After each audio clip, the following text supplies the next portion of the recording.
Hello everyone, in this video I'll be testing a couple of different emulators and see how the new Snapdragon 865 handles them. The phone I'll be using is the Samsung S20 Ultra. Let's go! First we have PlayStation 1, running on RetroArch with the Beetle PSX core.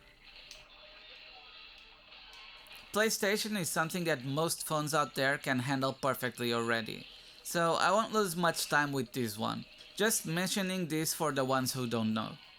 As you can see, it's playing fine with no problems. Even running the game at twice the resolution with the widescreen mode gives no problems. 4x is the next option and it lags a lot, so 2x is the sweet spot. Here you can see a comparison between native and the 2x render and it's noticeable. Gives a new life to these old gems. But anyway, like I said, most phones can run this already. Let's move on to PSP running on PPSSPP. This emulator is awesome. This is Tomb Raider Anniversary running at 3x the resolution and everything else maxed out. At full speed, 60 frames per second. Really impressive stuff. Beautiful graphics running smoothly on a phone. Here's a side by side running at native resolution versus the enhanced version. You can really see the difference in the details in the backpack and glasses. It's really amazing how good this emulator is at making the games look better.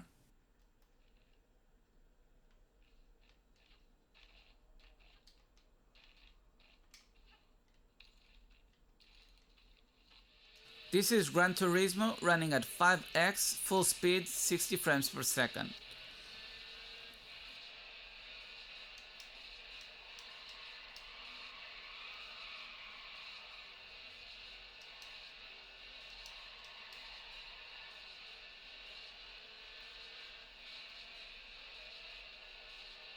This phone handles all PSP games perfectly. I haven't encountered any problem even rendering the games multiple times above the native resolution. This is my favorite emulator. PSP games just look so good and are actually small in size when comparing to the other consoles I'm about to review. It has an impressive game library with tons of amazing games with great gameplay and storylines, so I really can't recommend this enough.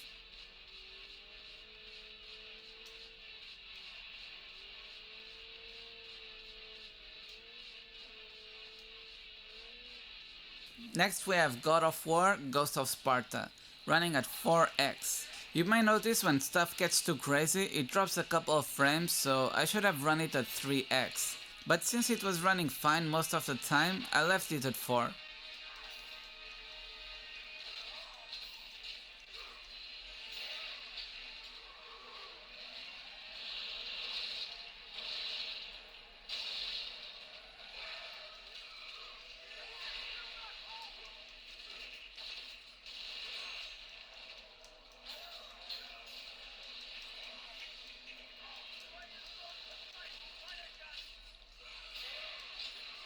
Anyway, one of the best games for the PSP. It's a must-have for everyone.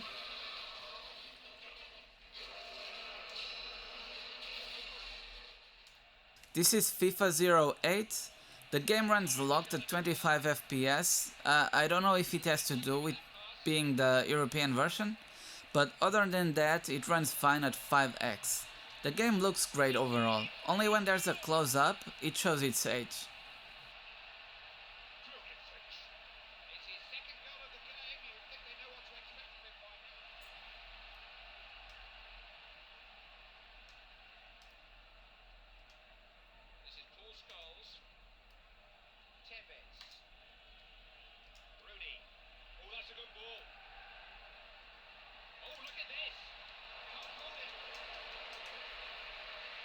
Next we have Tekken 6 running at 5x I think.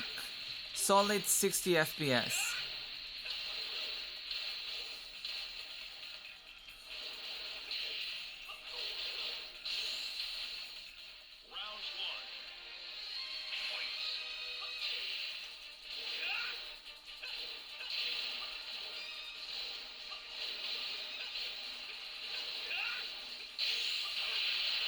Not much to say, it's the real Tekken running on your smartphone, unlike that abomination they put on the App Store.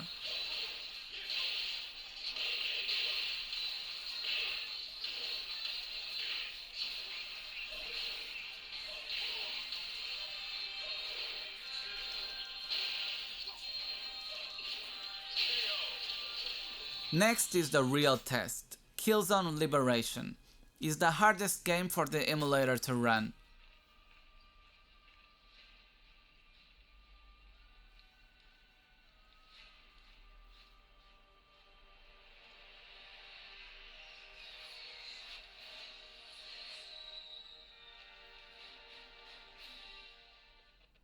It runs poorly on the menu with about 10 FPS, but once you're in game, it runs 5 at 3x resolution, which is nuts.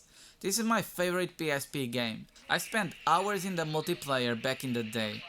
It had a really active community, but as soon as the hacks appeared, every game would have a hacker flying around killing everyone.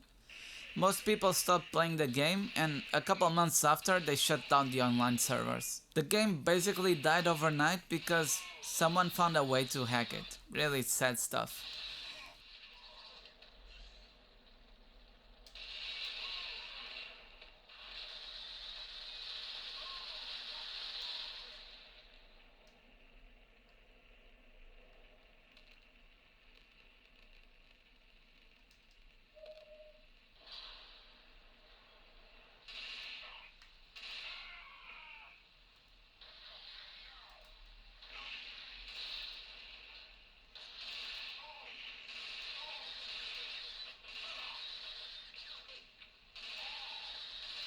Now we have PlayStation 2 running on Damon PS2. And I don't have good news. Most games are still unplayable. If the game doesn't have texture glitches, it runs super slow. If the game runs at normal speed, it has texture glitches, so either way unplayable.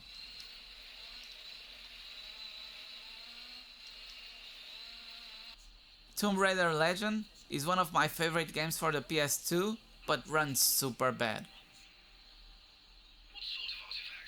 I endured all the glitching and kept playing, but it crashes when it gets to this part.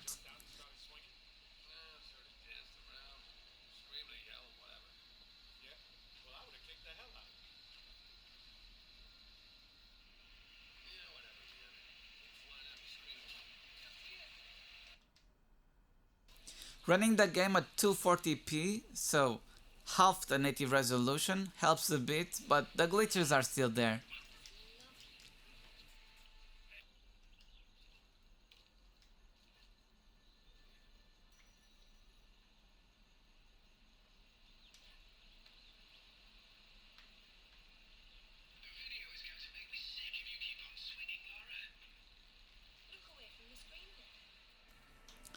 Resident Evil 4 runs fine somehow. But seriously, you can't run while you shoot? It's the first time I'm playing this and couldn't figure out how to shoot while moving. But anyway, it runs at full speed with no glitches.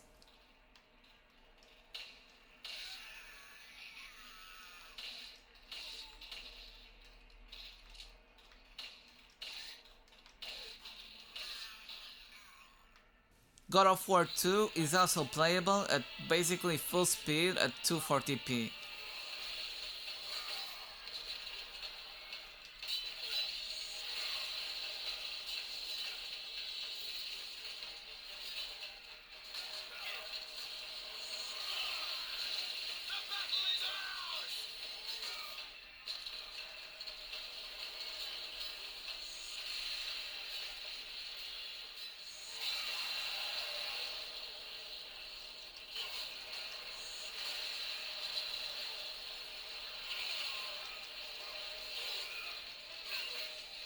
PlayStation 2 is just too hard to emulate.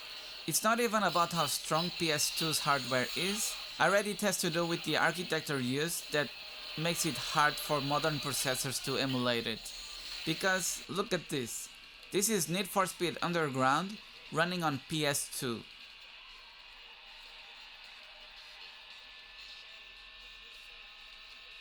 And here's on GameCube.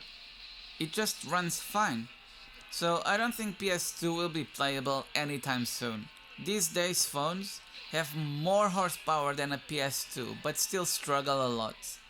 And to prove that phones do have a lot of horsepower, get ready, because this is Call of Duty Modern Warfare 3 running at full speed on a phone.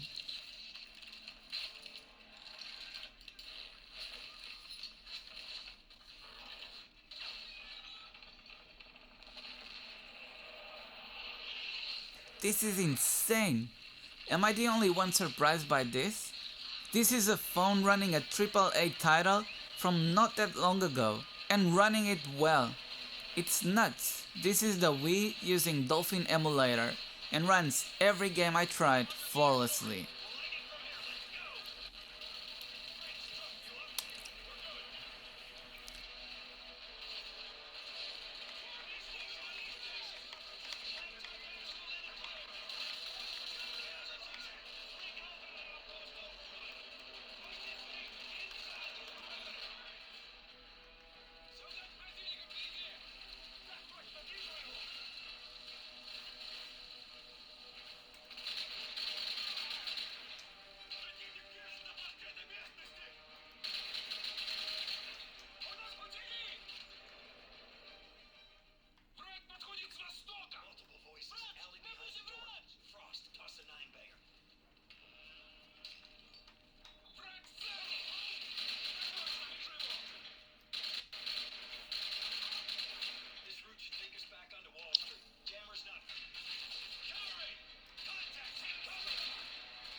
This is Dirt 2 running at full speed, max FPS.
And Need for Speed The Run.